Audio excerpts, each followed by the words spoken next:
அல்ஹம்துலில்லாஹி நஹ்மதுஹு வனஸ்தஈனுஹு வனஸ்தக்ஃபிருஹு வனுஅ்மினு பிஹி வனதவக்கலு அலைஹி வனஊது பில்லாஹி மின் ஷுரூரி அன்ஃபுஸினா வமின் ஸய்யிஆத்தி அஅமாலினா மன் யஹ்திஹில்லாஹு ஃபலா முضில்ல லஹு வமன் யுض்லில்ஹு ஃபலா ஹாதிய லஹு வனஷ்ஹது அன் லா இலாஹ இல்லல்லாஹு வஹ்தஹு லா ஷரீக லஹு ونشهد أن محمدًا عبده ورسوله صلى الله عليه وسلم أما بعد فأعوذ بالله من الشيطان الرجيم بسم الله الرحمن الرحيم ولقد كرمنا بني آدم وحملناهم في البر والبحر ورزقناهم من الطيبات وفضلناهم على كثير ممن خلقنا تفضيلا وقال الله تعالى في آية أخرى لقد خلقنا الإنسان في أحسن تقويم صدق الله العلي العظيم. அகில உலகையும் படைத்து பரிபாலித்து ரட்சிக்கும் அல்லாஹுக்கே எல்லா புகழும் உரித்தானது. சலாத்தும் சலாமும் நபிகளார் ஸல்லல்லாஹு அலைஹி வஸல்லம் அவர்கள் மீதும் அவர்களது குடும்பத்தினர் தோழர் தொடர்ந்தோர் அனைவரின் மீதும் உலகில் உள்ள மோமின்களான நல்லடியார்களான ஆண்கள் பெண்கள் அனைவரின் மீதும் குறிப்பாக அல்லாஹ்வின் அருளை நாடி ஜுமா தொழுகைக்காக அவனது இல்லத்திலே ஒன்று குழுமியிருக்கும் நம் அனைவர் மீதும் என்றும் நின்று நிலவட்டுமாக. கண்ணியத்திற்கும் மரியாதைக்கும் உரிய பெரியோர்களே, இளைஞர்களே, தாய்மார்களே, சகோதரிகளே, மனித வளம், ஹியூமன் ரிசோர்ஸ், எந்த ஒரு அரசாங்கமும் தனி கவனம் செலுத்துகிற முக்கியமான விஷயம். காரணம் என்னவென்று சொன்னால், ஒவ்வொரு குடிமகனும் நாட்டினுடைய செல்வம். ஒரு நாடு இராணுவ பலத்தில் எந்த அளவுக்கு வலிமை வாய்ந்ததாக இருக்கிறது, பொருளாதாரத்தில் எவ்வளவு தூரம் தன்னிறைவு அடைந்திருக்கிறது, வேலைவாய்ப்பு மாதிரியான விஷயங்களிலே எந்த அளவுக்கு சாதித்திருக்கிறது, இது மாதிரியான விஷயங்களையெல்லாம் தாண்டி ஒவ்வொரு நாட்டினுடைய குடிமக்களும் எவ்வளவு திறமையாளர்களாக இருக்கிறார்கள், ஆற்றல் மிகுந்தவர்களாக இருக்கிறார்கள் என்பதை வைத்துத்தான் ஒரு நாடு மதிக்கப்படும். உலகத்தில் பொருளாதார ரீதியாக வலிமையடைந்திருக்கக்கூடிய நாடுகள் நிறைய இருக்கு. குறிப்பாக அமெரிக்கா மாதிரியான மேற்கத்திய நாடுகளை பார்க்கிற பொழுது அவைகளெல்லாம் வல்லரசுகள் என்று சொல்லப்படுகிற அளவுக்கு நாம் மேலே குறிப்பிட்ட சில விஷயங்களிலே அவைகளெல்லாம் தன்னிறைவடைந்திருக்கின்றன. ஆனால் அமெரிக்க குடிமக்களை பொறுத்த வரைக்கும் பார்த்தோம் என்று சொன்னால், குடிகாரர்களாக, போதைப் பொருள்களை அதிகமாக பயன்படுத்துகிற மக்களாக, இன்னும் சொல்ல போனால் அமெரிக்காவினுடைய குறிப்பிட்ட ஒரு மாகாணத்திலே போதைப் பொருளினுடைய பயன்பாடுகள் அதிகரித்து இன்றைக்கு போதைப் பொருள் இல்லாமல் இருந்தால் அவர்களால் உலகத்தில் வாழவே முடியாது என்கிற அளவுக்கு நிலைமை படுமோசமாக போனது மட்டுமல்ல, சயின்ஸ் ஃபிக்ஷன் என்று சொல்லக்கூடிய விஞ்ஞான கற்பனை படங்களிலே வருகிற கபறுகளிலிருந்து எழுந்து வருகிற சடலங்கள், ஜோம்பியை போல மக்கள் நடமாடி கொண்டிருக்கிற காட்சிகளை நாம் பார்க்கிறோம். அமெரிக்காவினுடைய குறிப்பிட்ட சில மாகாணங்களிலே ஜோம்பிகள் துணிகளை கிழித்து கொண்டு அழுக்கடைந்து தலை கலைந்து போய் வெறிச்சோடி போன கண்களோடு தோள்களை தாழ்த்தி கைகளை தொங்க விட்டு கொண்டு மிக ஸ்லோ மோஷனில் நடமாடுகிற மனிதர்களை, தன்னுணர்வு இல்லாத மனிதர்களை ஜோம்பிகள் என்று சொல்லுவார்கள். அந்த மாதிரி அமெரிக்காவினுடைய சில மாகாணங்களுடைய ஏகதேசம் எல்லா குடிமக்களும் இப்படித்தான் இப்போ நடமாடிட்டு இருக்கிறாங்க. அப்போ இந்த நாடு பொருளாதார ரீதியாக பெரிய அளவுக்கு தன்னிறைவை அடைந்திருந்தாலும் குடிமக்கள் உள்ளீடு இல்லாதவர்களாக, ஹாலோமேன் என்று சொல்லக்கூடிய உள்ளீடு அற்றவர்களாக, வெளியே தோற்றத்தில் பார்த்தால் மனுஷ வடிவத்தில் இருக்கிறாங்க. அவருடைய அறிவு, அவருடைய ஆற்றல், அவருடைய திறமைகள் முடக்கப்பட்டு விட்டன. குடிமக்கள் வலிமையானவர்களாக இல்லை. ஆனால் அதே நேரத்திலே சைனா, ஜப்பான் மாதிரியான கீழ்த்திசை நாடுகள், நான் மேலே சொன்னது மேற்கத்திய நாடுகள், வெஸ்டர்ன் கண்ட்ரீஸ், இங்கு இருக்கக்கூடிய கீழ்த்திசை நாடுகளை பார்க்கிறோம். அங்கே இராணுவம் மற்ற விவகாரங்களை விட மக்கள் தன்னிறைவானவர்களாக இருக்கிறார்கள், ஆற்றல் மிகுந்தவர்களாக, திறமையானவர்களாக இருக்கிறார்கள். உலகம் அதனை ஏற்றுக்கொண்டிருக்கிறது. அப்போ ஒவ்வொரு நாட்டுக்கும் அதனுடைய குடிமக்கள் இருக்கிறாங்களே, அவர்கள்தான் மூலதனம் என்று சொல்ல வேண்டும். அவர்கள் என்பதை விட அவர்களுடைய அறிவு, திறமை, ஆற்றல், உழைப்பு, இதையெல்லாம் தான் மனித வளம் என்று சொல்லப்படுகிறது. ஒவ்வொரு நாட்டிலையும் இந்த மனித வளத்தை மேம்படுத்துவதற்காக தனி அமைச்சகமே உண்டு. நம்முடைய நாட்டிலும் கூட உண்டு, ministry of human resource development, மனிதவள மேம்பாட்டுத்துறை அமைச்சகம். அதுக்குன்னு தனி மினிஸ்டரே இருக்கிறார். ஒவ்வொரு பாராளுமன்ற பட்ஜெட்டிலும் மனிதவள மேம்பாட்டுக்கென்று பல்லாயிரம் கோடிகளை ஒதுக்கப்படுவதும் உண்டு. எத்தனையோ நிபுணர்கள் அவர்களுடைய மூளைகளை கசக்கி பல்வேறு வகையான திட்டங்களை எல்லாம் தீட்டி பல கோடிக்கணக்கான ரூபாய்களை வருடந்தோறும் செலவழித்து கொண்டு வருகிறார்கள் மனிதவள மேம்பாட்டுக்காக. என்றால் மனிதர்களுடைய ஆற்றல், திறமைகள், உழைப்பு மேம்பட வேண்டும் என்பதற்காக. இந்த மனித வளம் இருக்கிறதே, 3 வார்த்தைகளை சுருக்கமாக சொல்லியிருக்கிறேன். அவர்களுடைய அறிவு, அவர்களுடைய ஆற்றல், அவர்களுடைய உழைப்பு, இதெல்லாம் அவர்களுக்குள்ள இருக்கக்கூடிய வளங்கள். இந்த மனித வளம் என்பது ஒரு நாட்டுக்கு எப்படி முக்கியமான விஷயமாக இருக்கிறதோ, அதே மாதிரி ஒவ்வொரு குடும்பத்திற்கும், ஒவ்வொரு சமுதாயத்திற்கும், ஏன் ஒவ்வொரு இயக்கத்திற்கும், அமைப்புக்கும் ஒரு அடிப்படையான செல்வமாக இருக்கிறது. அடிப்படையான செல்வம்னு சொன்னால் கேபிட்டல், முதலீடு. ஒரு பிஸ்னஸுக்கு எப்படி முதலீடு அவசியமோ அதே மாதிரி ஒரு குடும்பத்துக்கு முதலீடு என்பது காசு பணம் இல்லை, அந்த குடும்ப உறுப்பினர்களுக்கு இருக்கக்கூடிய திறமைகள், ஆற்றல்கள், உழைக்கக்கூடிய உணர்வு, உழைக்க வேண்டும் என்கிற அந்த ஆர்வம். நானும் ஒரு மனுஷனாக உலகத்தில் நடமாடணும், எனக்குள்ளேயும் இருக்கக்கூடிய திறமைகள் வெளிப்பட வேண்டும். அந்த வகையில் எனக்குள் இருக்கக்கூடிய அறிவையும் ஆற்றலையும் உழைப்பையும் என் குடும்பத்துக்கு கொடுக்கணும் என்று நினைக்கிறான் பாருங்க, அவன் தான் அந்த குடும்பத்தினுடைய கேபிட்டல், முதலீடு. காசு பணமெல்லாம் ரெண்டாவது.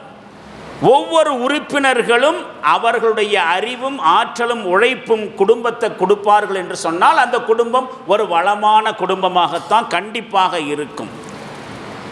அந்த அளவுக்கு நாட்டுக்கு மட்டுமல்ல, குடும்பத்திற்கும் கூட இந்த ஹியூமன் ரிசோர்ஸ் என்று சொல்லக்கூடிய மனித வளம் ரொம்ப முக்கியமான விஷயம். ஒவ்வொரு மஹல்லாவுக்கும் தேவை, ஒவ்வொரு அமைப்புக்கும் தேவை.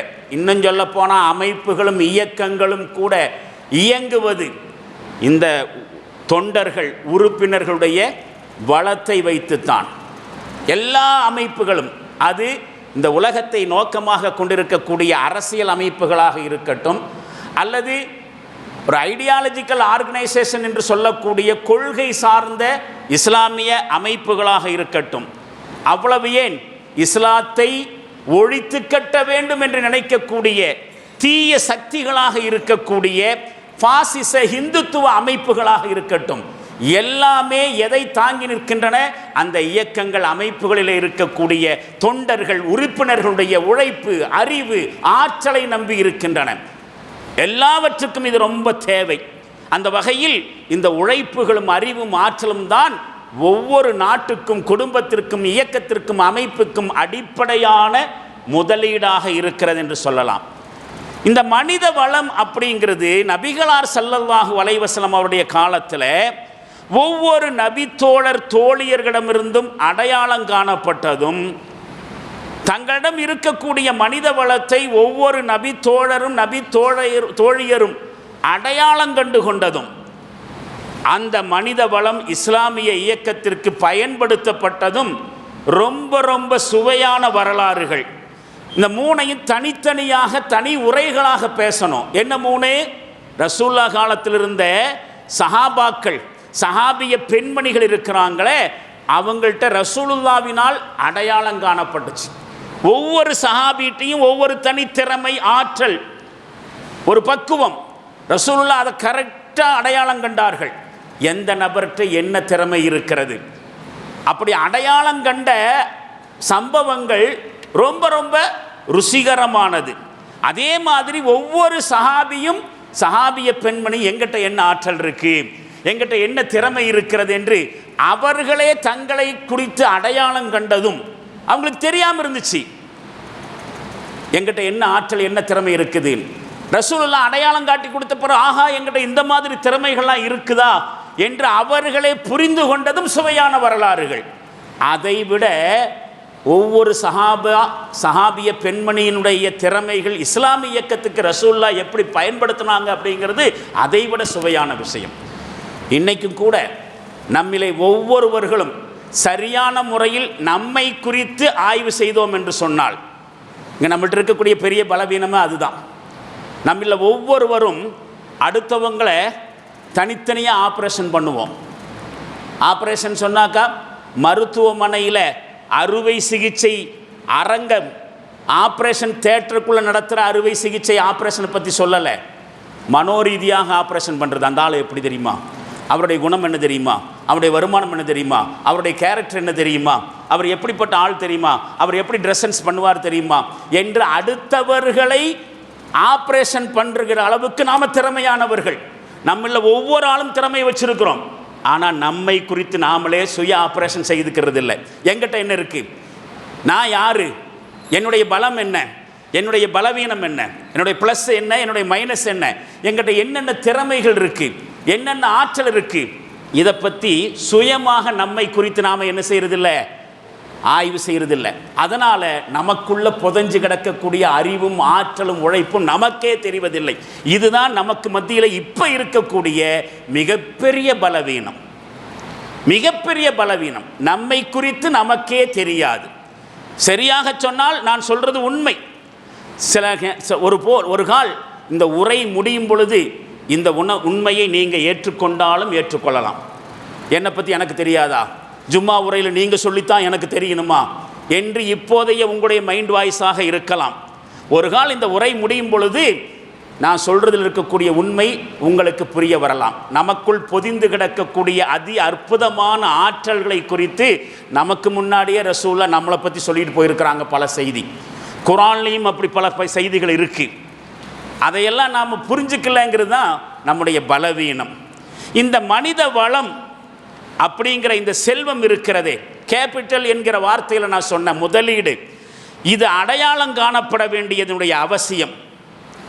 ஒன்று, இருக்கிற திறமைகள் பயன்படுத்தப்பட வேண்டியதனுடைய தேவை. அதே மாதிரி அது பயன்படுத்தப்பட வேண்டியதனுடைய முக்கியத்துவம் எப்படிப்பட்டது. இருந்தால் யூஸ் பண்ணுவோம், இல்லைன்னா விட்டுட்டு அப்படியே போவோம். இந்த அளவுக்கு தான் இதனுடைய இம்பார்ட்டன்ஸா. மனுஷனுக்குள்ள பொதிஞ்சு கிடக்கக்கூடிய அறிவும் ஆற்றலும் திறமைகளும் உழைப்பு திறனெல்லாம் இருக்க, இதெல்லாம் கிடைச்சா பயன்படுத்துவோம், புரிஞ்சா செயல்படுவோம், இல்லாட்டினா அப்படியே போவோம்.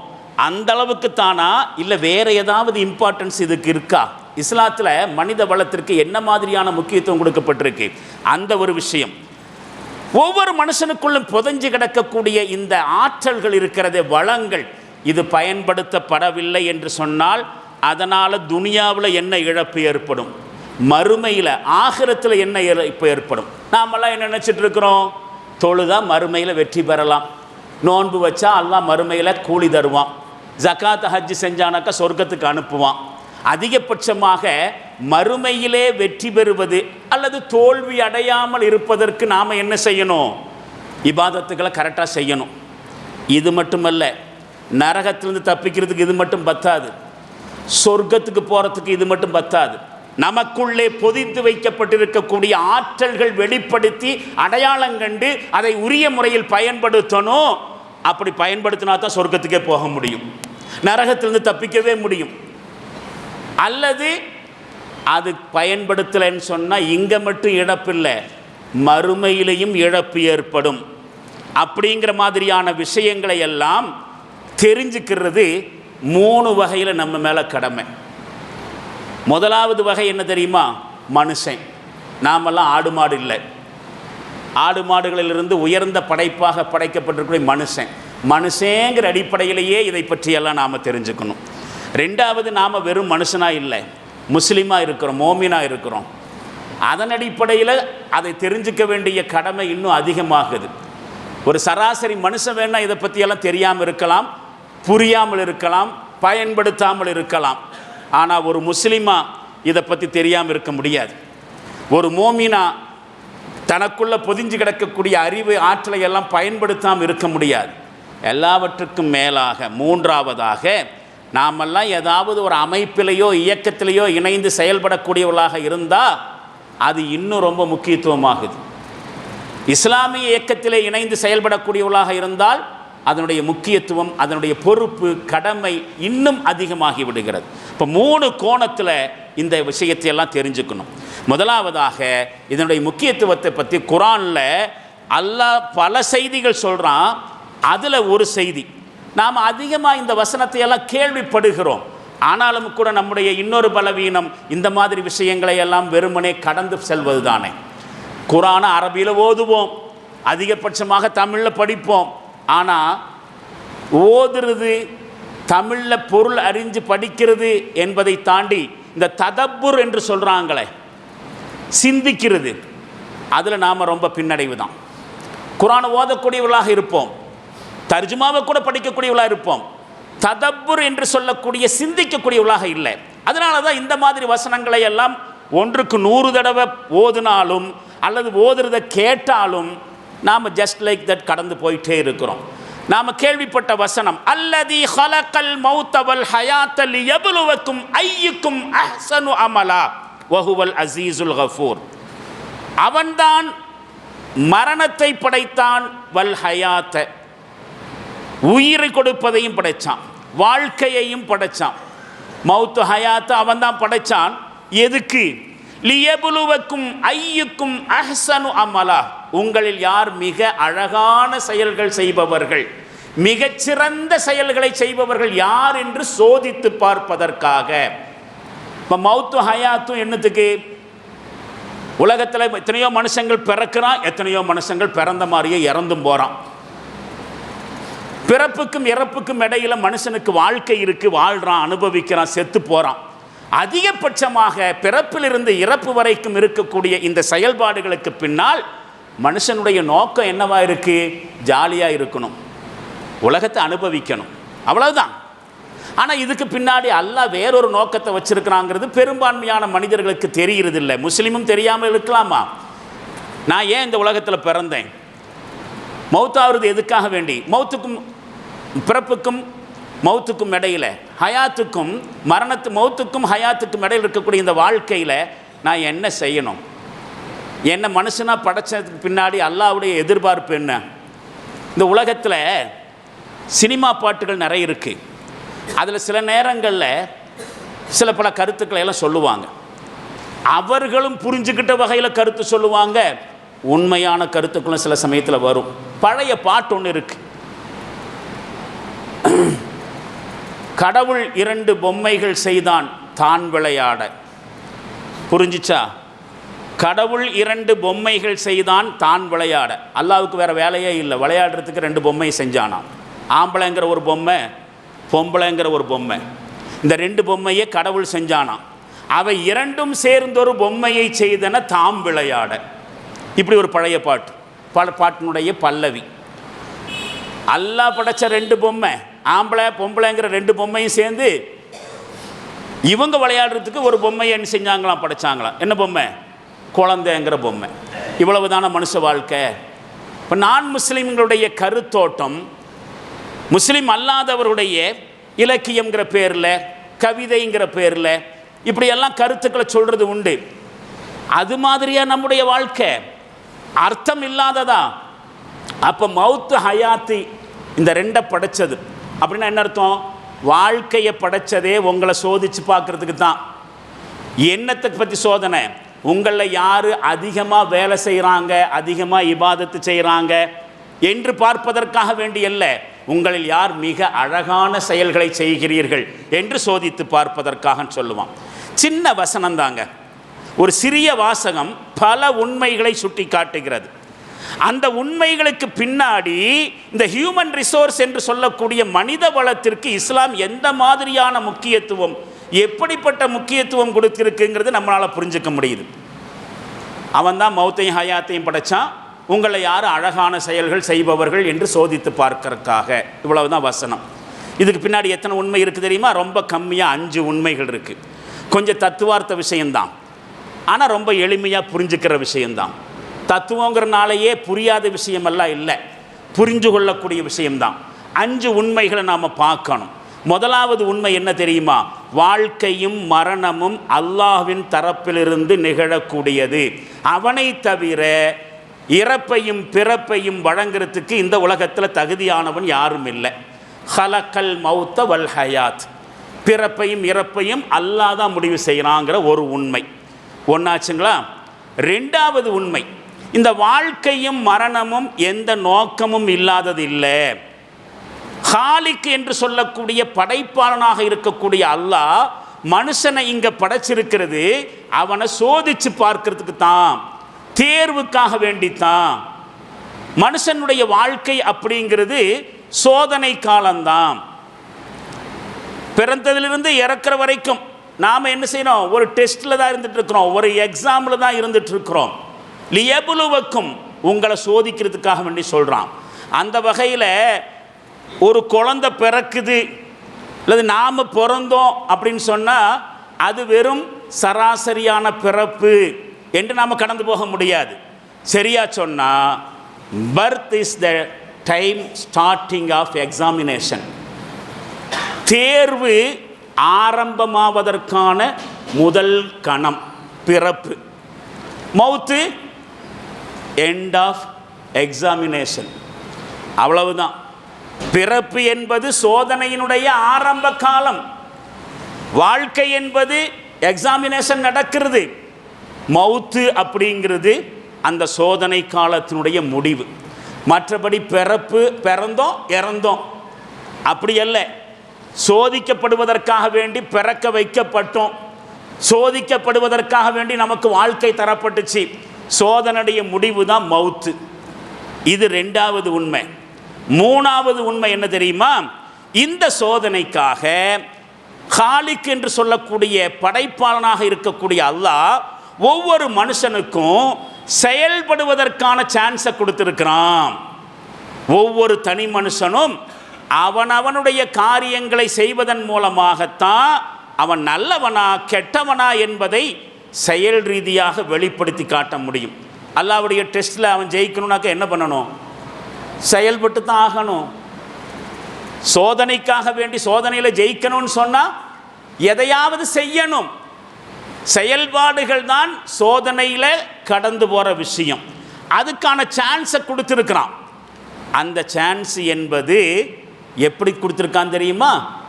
ஹியூமன் ரிசோர்ஸ் என்று சொல்லக்கூடிய HR என்று சொல்லக்கூடிய மனித வளத்தின் மூலமாக தான் கொடுத்துருக்குறான். எதுவுமே கொடுக்காம, நான் கொஞ்சம் யோசனை பண்ணி பாருங்கள். சோதிக்கிறதுக்காக வேண்டி தான் மனுஷனை படைச்சிருக்கிறான் அப்படின்னு சொன்ன பிறகு அந்த சோதனையில் அவன் ஜெயிக்கிறதுக்கு உண்டான சோர்ஸ் கொடுக்கணுமா வேண்டாமா?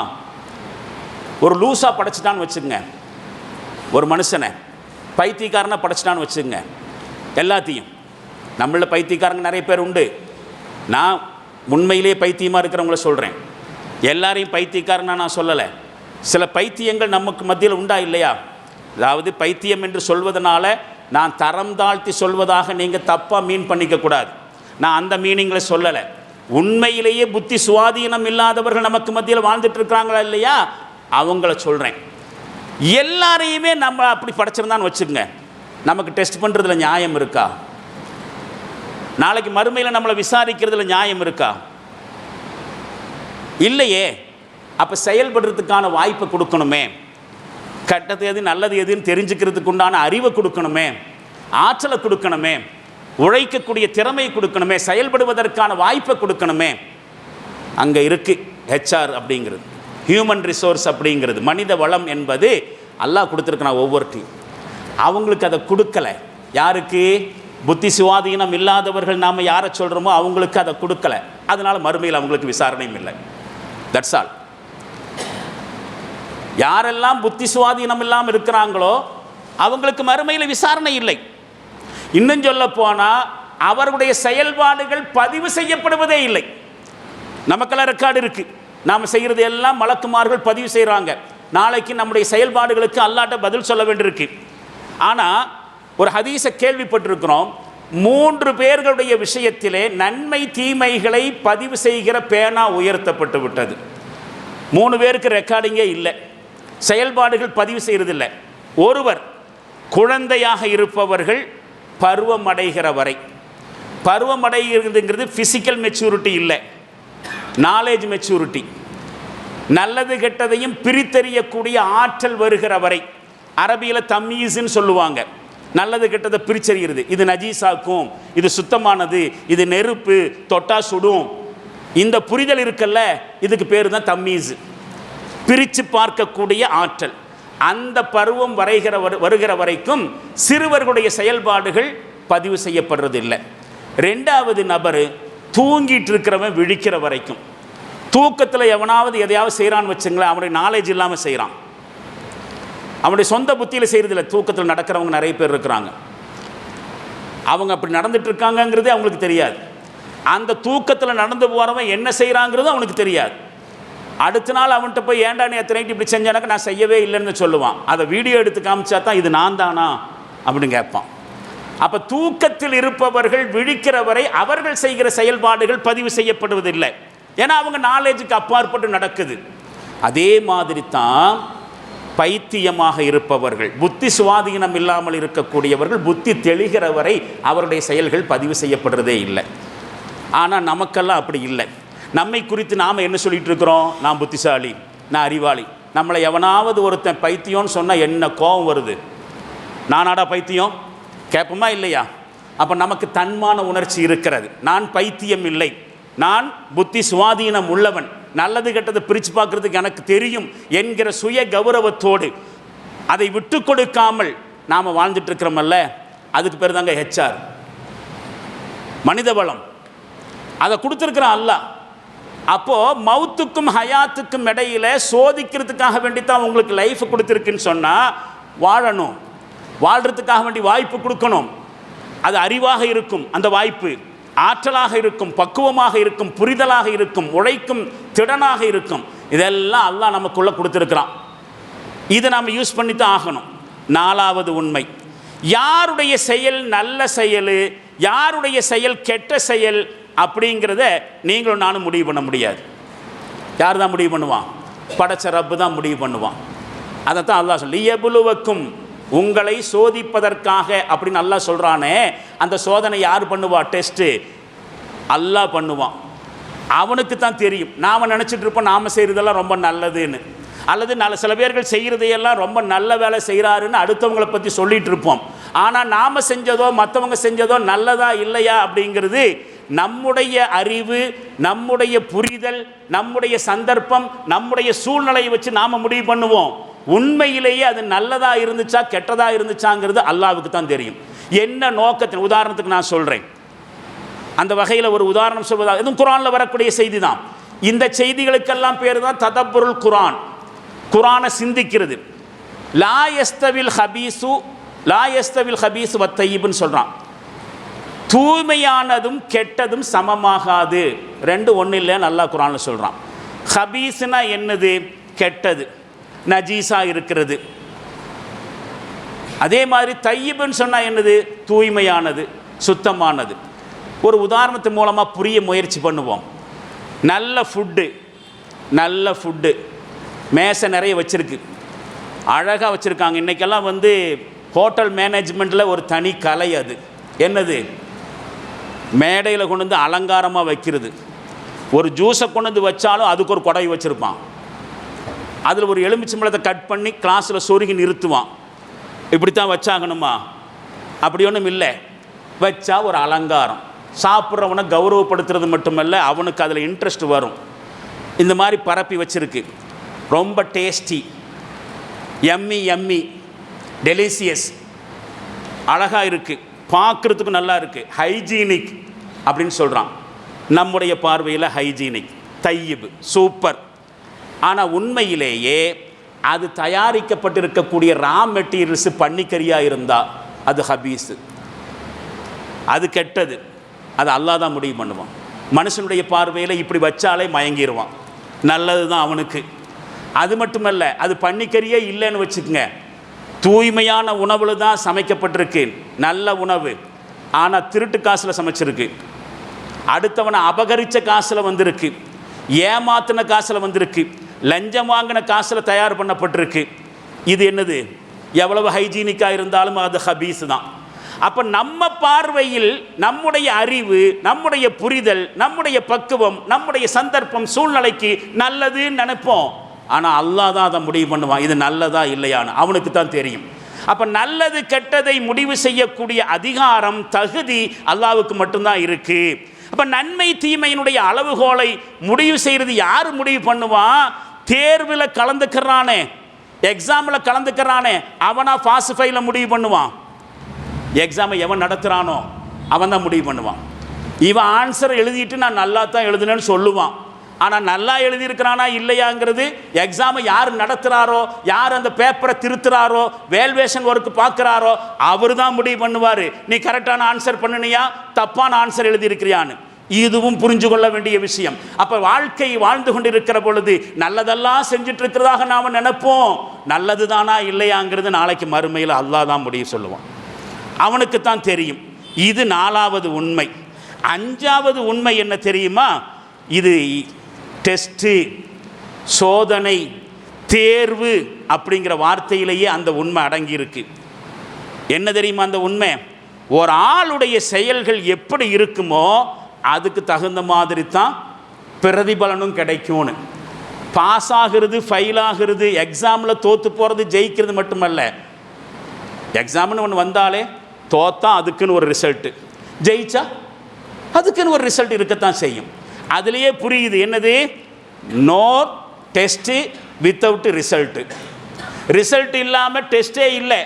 டெஸ்ட்டுன்னு வந்துட்டாலே செயல்பாடுகள் தகுந்த மாதிரியான ஒரு முடிவு காத்திருக்கிறது.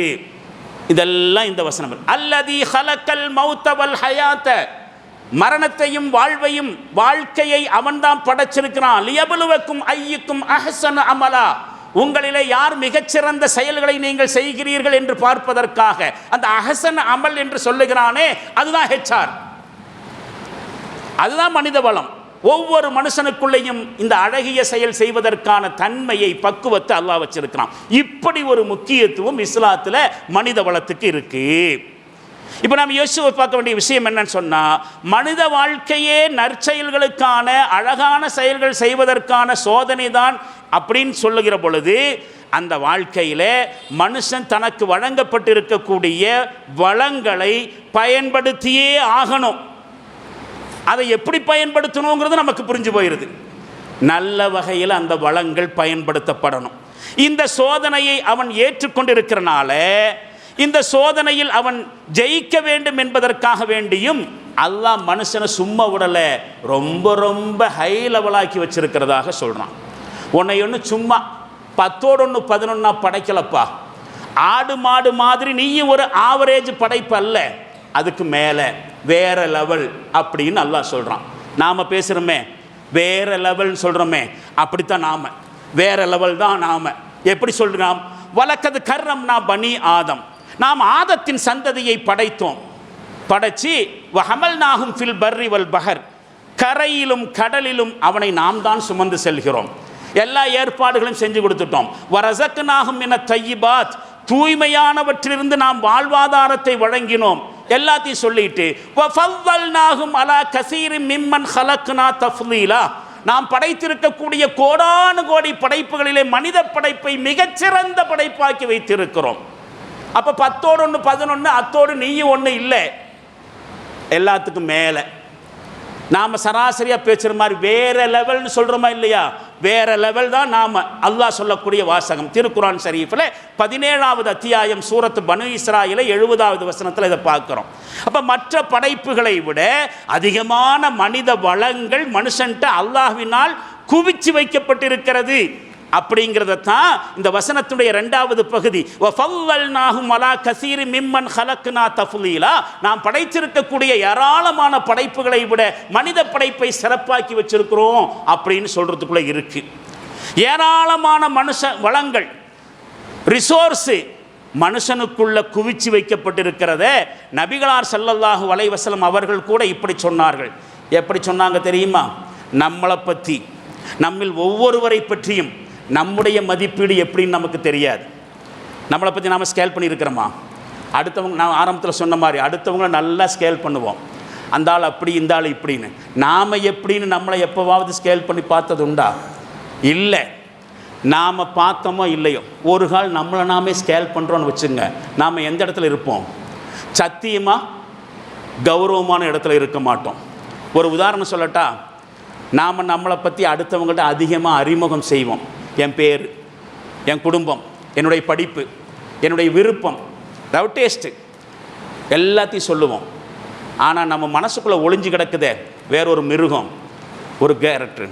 சரியாக சொன்னால் நம்முடைய மனசு இருக்குதே ஒரு டஸ்ட்பின்னு, குப்பை கூட, தேவையில்லாததெல்லாம் அங்கே தான் என்ன செஞ்சுப்போம், போட்டு வச்சுருப்போம். அதை எடுத்து காமிக்க மாட்டோம். காமிச்சா அதை அறிமுகம் செய்ய மாட்டோம். அறிமுகம் செஞ்சால் இப்போ என்ன ஸ்டேட்டஸில் இருக்கிறோமோ அந்த ஸ்டேட்டஸில் இருக்கவும் மாட்டோம். யாரும் நம்மளை மதிக்க மாட்டான். அந்த அளவுக்கு நம்முடைய மனசு அழுக்கு, ஒரு குப்பை கூடையாக இருக்குது.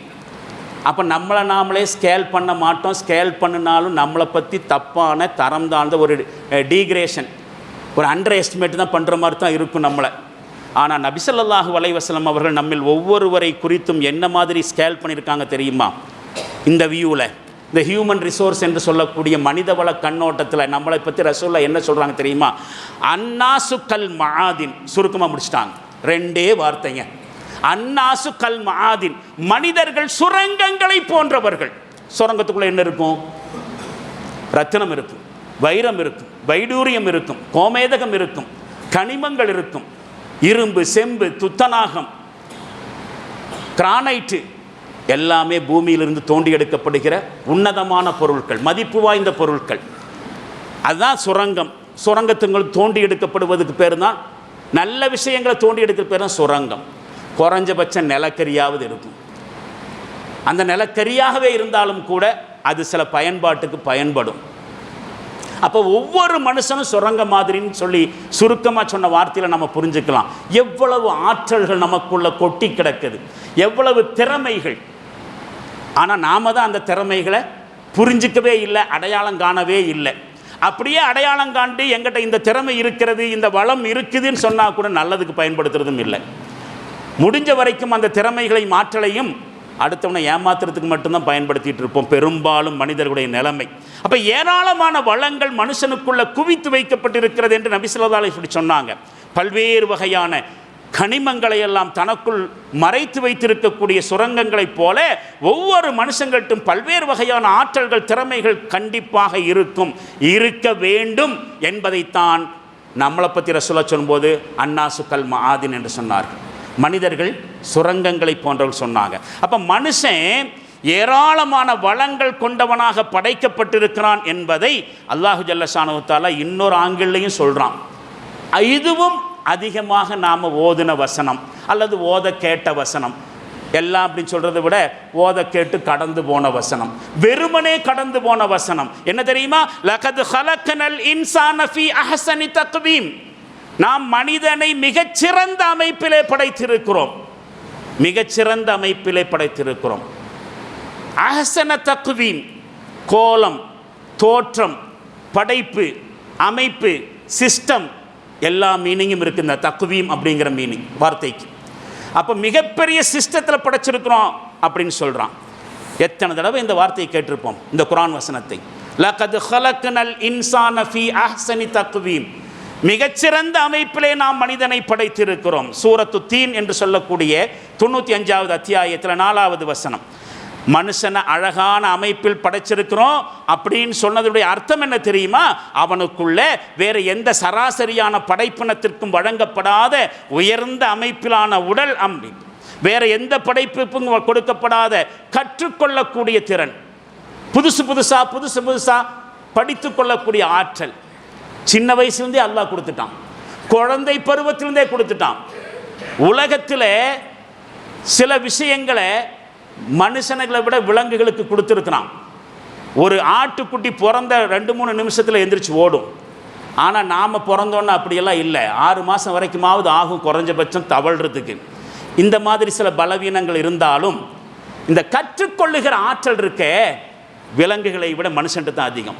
அதனால தான் லேசாக அதற்கு சிந்திக்கக்கூடிய அந்த உணர்வு ஆரம்பித்து அம்மாவுடைய இடுப்பில் உட்கார்ந்து உணவு ஊட்டப்படுகிற சமயத்தில் ஒரு சின்ன காக்கா வந்தாலும் அது என்ன திரும்ப திரும்ப ஆர்வத்தோடு குழந்தை கேட்குதே. நாமளும் சொல்லி கொடுக்குறோமே, ஆஹா என் குழந்தை என்கிட்ட பேச ஆரம்பிச்சுங்கிற சந்தோஷத்தில் அதுதான் காக்கா அதுதான் காக்கான்னு 10 தடவை சொன்னாலும் திரும்ப திரும்ப கேட்குது பாருங்க. கற்றுக்கொள்கிற ஆற்றல் குழந்தை பருவத்திலிருந்தே அல்லாஹ் மனுஷன் கொடுத்துருக்கிறான். இது எவ்வளவு பெரிய விஷயம். வேறு எந்த படைப்புகளுக்கும் இந்த கற்றுக்கொள்கிற திறனை லேட்டாக தான் கொடுப்பான். ஆனால் மனுஷனுக்கு ஸ்டார்டிங்லே கொடுத்துருக்கிறான். புரிந்து கொள்ளக்கூடிய திறன், சிந்திக்கக்கூடிய திறமை, அறிவாற்றல், இது மாதிரியான தகுதிகள் வழங்கப்பட்டிருக்கிறதுங்கிறது தான் அஹ்சன தக்வீம். மற்ற படைப்புகள் அல்லாத அழகான அமைப்பில் படைச்சிருக்கிறோங்கிற அர்த்தம். மனுஷ இனத்தில் இந்த திறமைகள் ஆற்றல்களுடைய மிக சிறந்த முன்மாதிரிகள் யார்? ரோல் மாடல் யார்?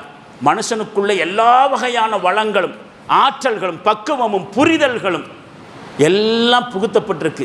சரியான எல்லா வகையிலுமான அந்த திறமைகளை சுயமாகவே அடையாளம் கண்டு அல்லது அல்லாஹ்வினால் அடையாளம் காட்டி கொடுக்கப்பட்டு அதை கரெக்டாக வெளியே கொண்டு வந்து சரியான முறையில் பயன்படுத்தியதற்கான சிறந்த முன்மாதிரிகள் யாருன்னு கேட்டால் இறை தூதர்கள், நபிமார்கள். நபிமார்கள் தான் எல்லா வளங்களையும் சரியாக வெளிக்கொண்டு வந்தார்கள். அல்லாஹ்வினுடைய நபித்துவ பதவிக்காக தேர்ந்தெடுக்கப்படுறதுங்கிறத விட மிகப்பெரிய கௌரவம், மிகப்பெரிய பதவி வேற ஒன்றும் இருக்க முடியாது. ஆடு மாடுகளுக்கு அல்லாஹ் நபித்துவத்தை கொடுக்கல, மனுஷன்ட்டு தான் கொடுத்து வச்சிருக்கிறான். அப்போ என்ன புரிஞ்சுக்கணும்? வசனத்துடைய அடிப்பில் நாம் சிறந்த அமைப்பில் படைச்சிருக்கிறோம் அப்படின்னு சொன்னால் அவங்களில் நபிமார்கள் மாதிரி சிறந்த மனிதர்கள் வருகிற அளவுக்கு, அந்த நபித்துவத்தினுடைய பதவிகளை அலங்கரிக்கிற அளவுக்கு மகத்தான மனிதர்கள் பிறக்கிறார்கள் தான் அர்த்தம். இப்படி ஒவ்வொரு மனுஷன்ட்டையும் தனிப்பட்ட முறையில் யோசித்து பார்த்தா இந்த மனித வளம் அப்படிங்கிறது, அதனுடைய டெவலப்மெண்ட் அப்படிங்கிறது கண்டிப்பாக இருக்கணும் அப்படிங்கிறது முக்கியமாக தெரியுது. அடையாளம் காணணும், அதை பயன்படுத்தணும். அதை விட முக்கியமான விஷயம் அதை சரியான முறையில் அடையாளம் கண்டு அதை பயன்படுத்தணுங்கிறது. ஒரு ஆசிரியர் கிளாஸ் ரூமில் மாணவர்கிட்ட பாடம் நடத்திட்டு இருந்தார். அது ஒரு ப்ராக்டிக்கல் கிளாஸ்.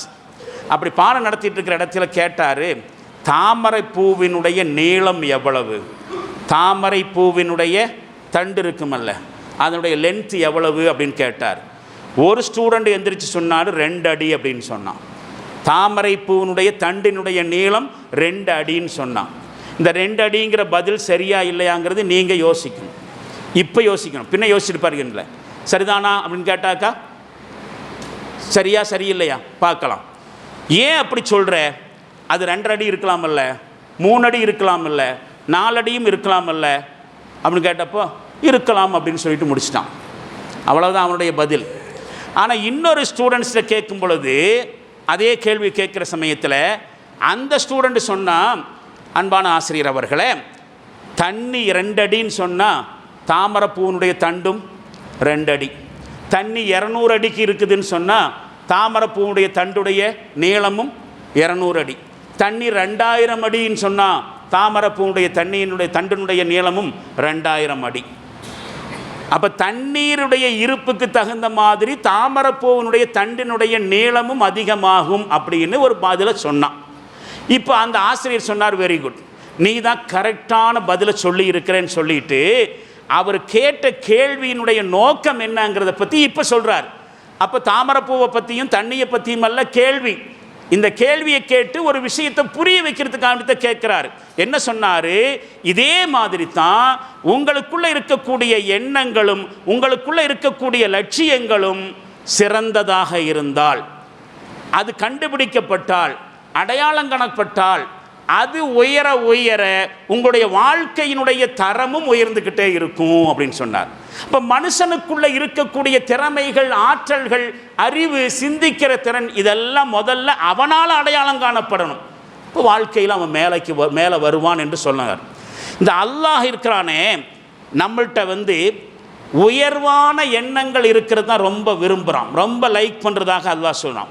ஹுசைன் இப்னு அலி ரலியல்லாஹு அன்ஹு அவர்கள் சொல்வார்கள், அலி ரலியல்லாஹுடைய மகன் ஹுசைன் ரலியல்லாஹு அன்ஹு அவர்கள் நபிகளார் ஸல்லல்லாஹு அலைஹி வஸல்லம் சொன்னதாக, இன்னல்லாஹ யுஹிப்பு மஆலியல் உமூரி வ அஸ்ராஃபஹா, அல்லாஹ் காரியங்களிலே, செயல்பாடுகளிலே மிக உயர்வானதையும் சிறப்பானதையும் மட்டுமே நேசிக்கிறான். அஹ்ஸன அமல், செயல்பாடுகளில் சிறந்ததையே அல்லாஹ் நேசிக்கிறான். எவ்வளவு அதிகமாக செய்கிறீங்கிறது இல்லை, எவ்வளவு அழகாக செய்கிறீர்கள், எவ்வளவு சிறப்பாக செய்கிறீர்கள். செய்கிறத திருத்தமாக செய்யணும். பாடம், ஸ்கூல் பாடமான செய்வன திருந்த செய்தல், செய்வன இல்லை, சூனியம் இல்லை, செய்வன செய்யக்கூடியவைகளை திருத்தமாக செயல்படுது. அதைத்தான் அல்லாஹ் ரொம்ப விரும்புகிறானாம். வயக்ரஹு சஃபாசிஃபஹா, காரியங்களில் செயல்பாடுகளில் மிக கீழானவற்றை, ரொம்ப ஒஸ்ட்டு, அதையெல்லாம் அல்லாஹ் நேசிக்கிறதுல வெறுக்கிறான் என்று நபி ஸல்லல்லாஹு அலைஹி சொல்வார்கள். இன்னொரு ஹதீஸில் ரசூலுல்லாஹ் சொல்வாங்க, இன்னல்லாஹ யுஹிப்பு மின் அஹதிக்கும் இதா அமல அமலன், உங்களில் ஒவ்வொருவரும் ஒரு வேலையை செய்தால் ஐயுத்கினஹு, அதை நுட்பமாக டெக்னிக்கலாக செய்வதை அல்லாஹ் விரும்புகிறான். மதிநுட்பத்தோடு செய்வதை அல்லாஹ் விரும்புகிறான். சும்மா போகிற போக்கில் எதையாவது செஞ்சுட்டு போகிறதில்லை. இப்போ உதாரணமாக நம்மள நிறைய பேர் அப்படித்தான், அப்படியே கடந்து போயிடுவோம். இஸ்திரி போட்டுட்டு போகணும், இஸ்திரி போட்டு துணி போட்டுட்டு போனோம், நல்ல விஷயம். ஆனால் இஸ்திரி போடுறதுன்னு என்ன? பெட்டி வச்சு தேய்க்கிறது. இப்படித்தான் நாம் புரிஞ்சு வச்சுருக்கிறோம். பெட்டி வச்சு தேய்ச்சிட்டா இஸ்திரி போட்டதாயிருமா? இல்லை, சுருக்கு போகணும். துணியில் இருக்கக்கூடிய சுருக்கம் நீங்க வேண்டும். ஆனால் சுருக்கு நீங்க தான் இல்லையோ, பெட்டி வச்சு 4 தேய்ப்பு தேய்ச்சினா இஸ்திரி போட்டு தான் போடுறோம்னு நினைக்கிறோம். இல்லை, செயல்பாடுகளில் நுட்பமாக செயல்படுவதை அல்லாஹ் நேசிக்கிறான்.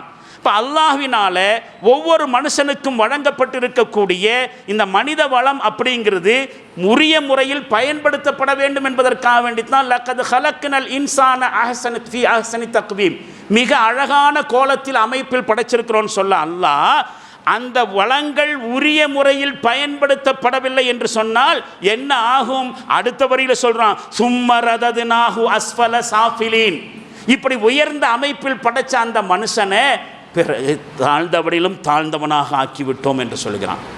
மிகச்சிறந்த அமைப்பில் படைக்கப்பட்டிருக்கக்கூடிய இந்த மனுஷன் தன்னுடைய உடல், மன ஆற்றல்களை, தகுதிகளை எல்லாம் தப்பான வகையில் பயன்படுத்தினால் அவனை தீமையின் பக்கம் செல்வதற்கு அவனை இலகுவாக்கி விடுகிறான். அவனுக்கு உதவி செஞ்சு அந்த பக்கமே போகிறதுக்கு வாய்ப்பை கொடுத்துட்றான். வேறு எந்த படைப்பினமும் நாசமாகி விடுவதை மிக அதிகமான நாசத்திற்கு அவன் ஆளாயிடுறான். பயன்படுத்தலானாக்க கீழ்நிலைக்கு போயிடுவோம். இல்லல்லதீன ஆமனு வாமிலு சாலிஹாத்தி ஃபலஹும் அஜ்ருன் கைரு மம்னூன், யார் இறை நம்பிக்கை கொண்டு அமலு சாலிஹாத் என்று சொல்லக்கூடிய நற்செயல்களை செய்து கொண்டிருக்கிறார்களோ அவர்களை தவிர. நற்செயல்கள் தான் கீழ்நிலைக்கு போகாமல் இருக்கிறதுக்கான ஒரே வழி. இல்லைன்னா அஸ்ஃபல சாஃபிலின், தாழ்ந்தவர்களிலும் தாழ்ந்தவர்களாகி போவோம். வலகும் அஜ்ருன் கைரு மம்னூன், அவர்களுக்கு முடிவில்லாத கூலியும் இருக்கிறது என்று அல்லாஹ் சொல்லுவான் அந்த சூரத்து தீன் அத்தியாயத்தில். இதே விஷயத்தை வல் அஸ்ர் என்கிற அத்தியாயத்திலும் அல்லாஹ் சொல்கிறான். இதனைத்தான் நபிகளார் ஸல்லல்லாஹு அலைஹி வஸல்லம் அவர்கள் இப்படி சொன்னார்கள். என்ன தெரியுமா? இன்னன்னாசு கல் இப்லில் மிஆ, மனுஷங்களெல்லாம் நூற்றுக்கணக்கான ஒட்டகங்கள் மாதிரி, மனுஷங்களெல்லாம் நூற்றுக்கணக்கான ஒட்டகம் மாதிரி. லா துகாது தஜிது ஃபீஹா ராஹிலா, ஆனால் பயணம் செய்வதற்கு தகுதியான ஒட்டகங்கிறது ரொம்ப கம்மி தான். எல்லாரும் ஒட்டகம், எல்லா ஒட்டகமும் பயணம் போக முடியுமா? நோயாளியும் இருக்கும், நோஞ்சானும் இருக்கும். பயணம் செய்வதற்கு தகுதியான ஒட்டகம் மிக அரிதானதாகத்தான் இருக்கும். இப்படியும் சொன்னாங்க. இப்போ மனுஷனுக்குள்ள 1000 திறமைகள் இருக்கலாம், நன்மையான அம்சங்களும் நிறைய இருக்கலாம். ஆனால் அதையெல்லாம் சரியான விதத்திலே, சரியான இலக்குக்காக வேண்டி, லட்சியத்திற்காக வேண்டி சரியான வழியிலே பயன்படுத்தினால் வெற்றிகளை குவிக்க முடியும். இந்த இறை நம்பிக்கையாளர்களை பொறுத்த வரைக்கும் இந்த மனித வளம் என்பது எப்படி இருக்கணும் அப்படிங்கிறத நபி ஸல்லல்லாஹு அலைஹி வஸல்லம் அவர்கள் கொஞ்சம் அழுத்தமாகவே சொன்னாங்க. என்ன சொன்னாங்க தெரியுமா? ஒரு மோமினுடைய 2 நாட்கள் ஒரே மாதிரி இருக்கக்கூடாது. ஒரு அற்புதமான ஹதீஸ். நாமெல்லாம் ரொம்ப டிப்ரெஷன் ஆகிறோம். டிப்பிக்கல் மனுஷங்கள் நாமெல்லாம் ரொட்டீனாக சில வேலை செய்வோம். காலையில் எந்திரிச்சாச்சா, டாய்லெட் போயாச்சா, குளிச்சாச்சா, டிஃபன் சாப்பிட்டாச்சா, அயன் பண்ணியாச்சா, வேலைக்கு போயாச்சா, மதியானம் வந்தாச்சா, சாப்பிட்டாச்சா, தூங்கியாச்சா, வாக்கிங் போயாச்சா, டிவி பார்த்தாச்சா, மொபைல் பார்த்தாச்சா, தூங்கியாச்சா, அடுத்த நாள் எந்திரிச்சாச்சா, டாய்லெட் போயாச்சா, குளிச்சாச்சா. Routine life. இந்த ரொட்டீன் லைஃபு மனுஷனை டிப்ரெஷன் ஆக்கும். சரியா சொன்னால் லூஸாக மாற்றும். மெஷின்தனமாக இருக்கக்கூடாது, இயந்திரத்தனமாக இருக்கக்கூடாது. ஒரு மோமினுடைய 2 நாளுக்கு இடையில் வித்தியாசம் இருக்க வேண்டும், டிஃப்ரெண்ட் இருக்க வேண்டும். ஒரு நாள் மாதிரி இன்னொரு நாள் இருக்கக்கூடாது. ஒரு நாளுக்கு மாற்றமாக இருக்க வேண்டும். ஒரு நாளை விட இன்னொரு நாள் அதிகமாக கற்றுக்கொள்ளதாக இருக்கும். நேற்று நான் இதை படிச்சுக்கிட்டேன், இன்றைக்கி நான் புதுசாக என்னத்தை கற்றுக்கிட்டேன், நாளைக்கு என்னத்தை கற்றுக்கு போவேன். எங்கிட்ட மாற்றங்கள், டெவலப்மெண்ட்ஸ் இருந்து கொண்டே இருக்க வேண்டும். ஒரு மோமினுடைய 2 நாட்கள் ஒரே மாதிரி இருக்கக்கூடாது. இருந்தால் அவன் மோமினா இருக்க மாட்டாங்கிற அளவுக்கு முக்கியத்துவத்தை கொடுக்குறாங்க. நபிகளார் ஸல்லல்லாஹு அலைஹி வஸல்லம் அவர்கள் சொல்வார்கள், லா யுல்தகுல் மோமினு மின் ஹுஜ்ரின் வாஹிதின் மர்ரத்தைனி. ஒரு மோமின் ஒரு பொந்திலிருந்து 2 தடவை தீண்டப்பட மாட்டான். அப்படின்னா என்ன அர்த்தம்? ஒரு தடவை விரலை விட்டு அனுபவப்பட்டாச்சு, ஒரு கொத்து வாங்கியாச்சு, மறுபடியும் கூட விரலை விட்டா அவன் யாரு? ஒரு பொந்துக்குள்ளே கையை விட்டு ஒரு கடி வாங்கியாச்சு, என்னமோ ஒன்று கடிச்சிருச்சுன்னு கடியும் வாங்கி வலியையும் அனுபவிச்ச பிறகு எவனாவது 2வது தடவை கொண்டு போய் இந்த பொந்தில் கைவிடுவானா? விட மாட்டானா இல்லையா? எதுக்கு சொல்கிறாங்க ரசூலுல்லாஹ்? பொந்தில் கை விடுறதை பற்றியா பேசுகிறாங்க? இல்லை. நல்ல மாட்டுக்கு ஒரு சுவடு, சூடு இல்லை, சுவடு. ஒரு சுவடு இருந்தால் போதும், ஒரு அடையாளம் இருந்தால் போதும். அந்த அடையாளத்தை வைத்து மாடு கற்றுக்கொள்ளும். அது மாதிரி வாழ்க்கையில் ஒரு விஷயத்தில் ஒரு அனுபவம் ஏற்பட்டுருச்சு, ஒரு மோசமான அனுபவம் ஏற்பட்டுருச்சுனாக்கா 2வது அதுக்கு போகக்கூடாது. எத்தனை தடவை ஃபைனான்ஸ் கம்பெனியில் போட்டு ஏமாறுறாங்க. ஃபைனான்ஸ் கம்பெனியில் போட்டால் ஏமாத்திடுவான், ஓடிடுவான் தெரிஞ்சும் போடுறாங்கன்னு சொன்னால் என்ன அர்த்தம்? அவன்கிட்ட ஈமான் இல்லைன்னு அர்த்தம். ஒருத்தன் ஈமான் இருக்கிறது என்று சொன்னால் ஒரு அனுபவத்தின் மூலமாகவே அவன் பாடம் கற்றுக்கொள்ள வேண்டும். ஒரு தடவை ஒரு மனுஷன் தோற்று போகலாம், அதே விஷயத்தில் 2 தடவை தோற்று போகக்கூடாது. மனித வளத்தை பற்றி நபி ஸல்லல்லாஹு அலைஹி வஸல்லம் அவர்கள் இப்படியெல்லாம் ஏராளமான செய்திகளை சொல்வார்கள். அன்பானவர்களே, இந்த நேரத்தில் நாம் இன்னும் கொஞ்சம் செய்திகளை தெரிந்து கொள்ள வேண்டியிருக்கிறது நம்மை பற்றி. ஆயத்துகள், ஹதீஸுகள் என்று சொல்லுகிற பொழுது வெறும் புண்ணிய கோணத்தில், ஸ்பிரிச்சுவல் ஆஸ்பெக்டில் மட்டும் ஆஸ்பெக்டில் பார்க்கக்கூடாது. வாழ்க்கை வாழ்வதற்கான வழிகாட்டுதல்களை நபி ஸல்லல்லாஹு அலைஹி வஸல்லம் சொல்கிறாங்க. இதெல்லாம் யாராவது ஒரு கவுன்சிலர் சொன்னால் அப்படியே உட்கார்ந்து கேட்போம், ஃபாலோ பண்ணுவோம். அல்லாஹ்வும் அல்லாஹ்வுடைய ரசூலும் சொன்னால் கேட்க மாட்டோம். இதான் நம்முடைய நிலைப்பாடு.